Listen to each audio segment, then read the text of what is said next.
All action cameras are inherently good. 4K, good frame rates, portable, mountable, good screens. These types of cameras unlock a lot of creative possibilities. But action cameras don't get as much praise as they used to. But why? Whilst there are some valid complaints about Insta360's newest action camera, the ACE Pro, there are so many more reasons why I think it's the action camera to buy for 2024. A problem I have with my main camera is its size. I can't always put it exactly where I want it to go without creating some sort of rig that's either going to be a huge fuss or is going to be a costly one. Enter in my first favorite feature, portability and ease of use. Most action cameras share this trait, but I felt like it's something that I had to mention because I forgot how good it felt to be able to just pick up a camera and film something that looks really good. I can hold out the camera whilst I'm boarding around town and get multiple great shots just by rotating my wrist. Or I can tape it to my own ceiling and get a really unique top-down shot. And no, not for what you're thinking. Combining this with the ACE Pro's magnetic clip mount, add in the multi-mount that comes with the creator package, and it makes placing this anywhere really quick and easy to do. We all expect decent frame rates nowadays from all cameras, and action cameras are no exception. Whilst it's not necessarily groundbreaking, it's good that we do have a good frame rate selection from the ACE Pro. But what I'd say is amazing is how we have a high resolution option as well as high frame rates. So, next up is the 8K and 4K 120 juicy smoothness, and it's pretty straightforward because you can capture shots like this.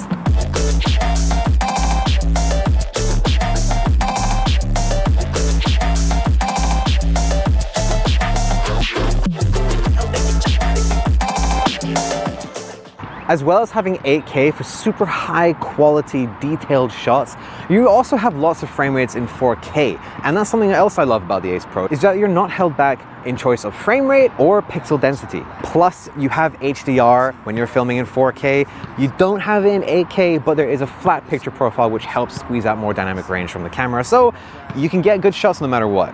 The 8K is a nice touch as it gives us creators more flexibility, we have more data for visual effects in post, and we have more resolution to crop in if we want to reframe. For example, with this top-down shot here of the hoop, I actually shot this in 8K just to make sure that I could reframe if I wanted to without losing any quality because I upload in 4K, and because it was kind of a faff to get it up to the basketball hoop. This is what me and MC do for the shot, man. Yeah, tricky, don't try that at home.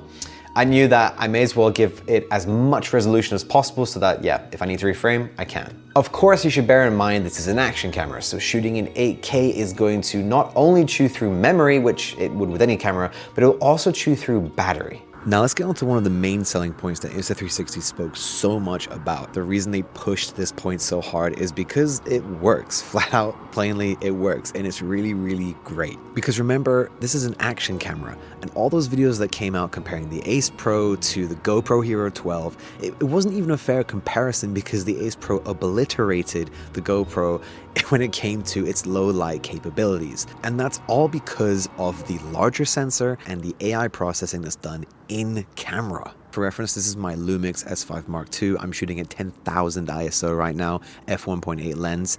It's okay, it's not too bad. I'm only being lit by the ambient light from my apartment. I don't have any light set up pointing in this direction or anything like that. It's just the room lights. And this is the ACE Pro.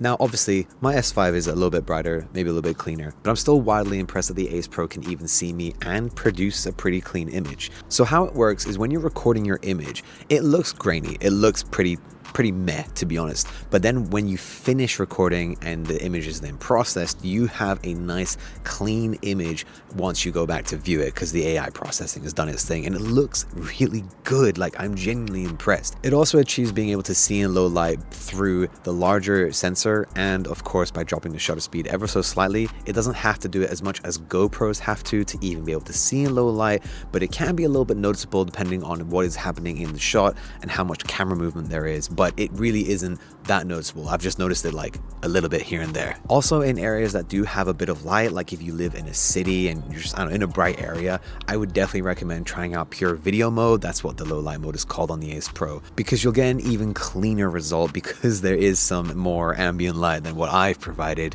here. And just for fun, this is what the Hero 5 looks like. I don't have the Hero 12. but you know, we're gonna kind of take this as a little like, this is kind of how the GoPros did. It's not great.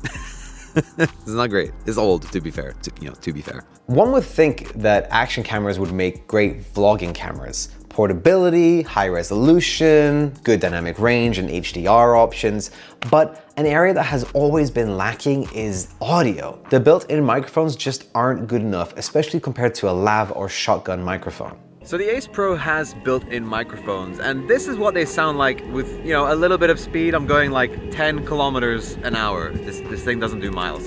And they're okay, you know, for an action camera, they're okay. But it turns out you can actually attach external microphones with Insta360's new ACE Pro microphone adapter, which then allows you to have audio like this. I'm using my Hollyland Lavier microphones, so it's connected here on my hoodie. And yeah, using USB-C to mic jack adapter, I'm now able to utilize much better microphones. Having a much better audio setup means that this is a more reliable vlogging system. On top of that, you can add ND filters so that you have correct motion blur. And honestly, I think this is a pretty good system for on-the-go vlogging where you just need something maybe a bit smaller and lighter than a mirrorless or DSLR camera. A problem I've consistently had with action cameras is how difficult it is to see my shot when I've placed my camera at an obscure angle. Although now a lot of action cameras have a front-facing screen so you can see yourself whilst you're vlogging, if you wanted to see what your shot looked like from low down, then you'd have to get low down. And that's just plain inconvenient. So my next favorite thing about the ACE Pro is the flip-up screen. We all know that a flippy screen is extremely useful. We've all demanded that mirrorless camera manufacturers include them with every single camera they come out with now, so that we can vlog easily and frame up the shot regardless of the angle that we're looking at our camera from. But with an action camera, it was still generally accepted that the screen was fixed, even though there is still the same issues. Now yes, GoPro and DJI both put screens on the front of their cameras, which kind of solves the whole seeing yourself issue, but wouldn't you just much rather flip up a screen so you can see it from any angle and also from the front? Because I know I would, and you can do that with the ACE Pro. In all honesty, I've never really cared much for action cameras. Like, they have their uses and they're perfect for it, but this was the first camera in a long time that made me go, okay, I want it. It's not perfect because nothing is, but this is the first action camera in a long time that has enough that is different from what has been the norm for so many years. Hopefully this video helps you guys on deciding whether or not the ACE Pro is right for you. And if you guys want to see some super budget-friendly ways, I'm talking $0, to create the spiciest cinematic lighting, check out this video here. And don't forget to subscribe.